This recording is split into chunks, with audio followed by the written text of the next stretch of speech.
하루를 시작하는 하나님의 말씀 7월 12일 화요일 하늘 양식입니다. 오늘 성경 말씀은 마태복음 13장 24절에서 30절 말씀과 36절에서 43절 말씀 가운데 30절 말씀입니다. 둘 다 추수 때까지 함께 자라게 두라. 추수 때에 내가 추수꾼들에게 말하기를 가라지는 먼저 거두어 불사르게 단으로 묶고 곡식은 모아 내 곡간에 넣으라 하리라. 아멘. 오늘 말씀은 마지막에 남는 것이라는 제목으로 초운교회 이재은 목사님께서 집필하여 주셨습니다. 사람의 마지막 때에 이르면 그 사람의 진면목을 알 수 있습니다.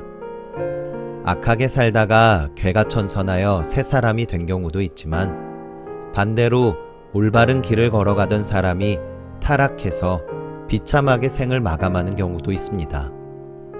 그러므로 마지막 때에 어떤 사람으로 남을 것인가를 중요하게 생각해야 하는데 그러기 위해서는 현재의 삶을 잘 살아야 합니다.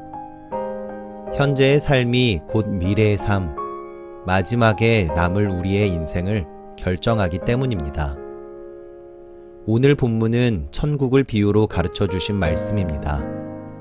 천국은 마치 밭에 좋은 씨를 심은 사람과 같습니다. 그런데 원수가 그곳에 가라지를 뿌리고 갔습니다. 종들은 가라지를 보고 뽑겠다고 하지만 주인은 뽑지 말고 추수 때까지 두라고 했습니다. 왜 그랬을까요? 예수님께서 추수 때까지 가라지를 그냥 두라고 하신 것은 심판은 하나님의 일이지 우리의 일이 아니기 때문입니다. 그럼에도 사람들은 자기 기준에 따라 남을 심판하고 정죄합니다. 그러나 인간은 자신의 욕망을 먼저 채우려는 죄성이 있기에 한계를 가질 수밖에 없습니다. 실제로 이 땅의 비극은 인간이 판단하기 시작하면서 일어났습니다. 아담과 하와가 선악과 열매를 먹은 것은 스스로 하나님이 되어 판단하겠다고 생각했기 때문입니다.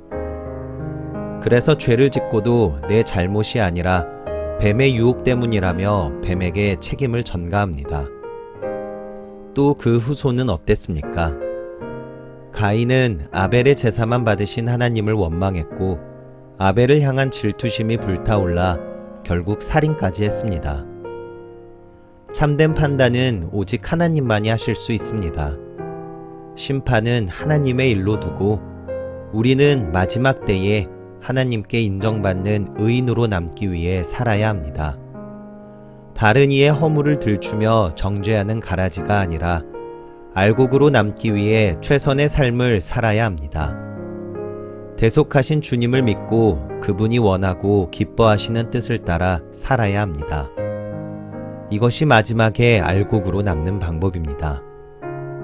이런 알곡다운 삶만이 하나님께 인정받고 하늘에서 해와 같이 빛날 것입니다. 여러분은 죽어서 어떤 이름을 남기는 사람이 되고 싶습니까?